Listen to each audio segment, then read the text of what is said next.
বন্ধুরা আজকে আমরা খেলবো লিটল সিংহাম সাইকেল রেসিং। তো চলো শুরু করছি। চলো আর ভিডিওটা ভালো লাগলে অবশ্যই আমার চ্যানেল থেকে লাইক এবং সাবস্ক্রাইব করে দিও, এবং তোমাদের জন্য আমি ভিডিও বানাই, তোমরা করবে না তা কে করবে। চলো জলদি ভাগ ভাই, জলদি ভাগ। মুজা এখন আমাদেরকে,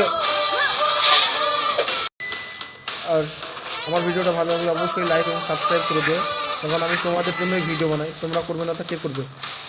এবং যারা এই গেমটি খেলতে চাও তারা অবশ্যই আমাকে কমেন্টের মধ্যে হাই লিখে পাঠাবে, তাদেরকে আমি এই লিঙ্কটা দিয়ে দেবো। চলো দেখি, বেশি রিক্স হতে চলেছে আমাদের, তখন এই রাক্ষসটাকে ধরতে হবে। দেখি আমরা রাক্ষসটাকে ধরতে পারি কি না।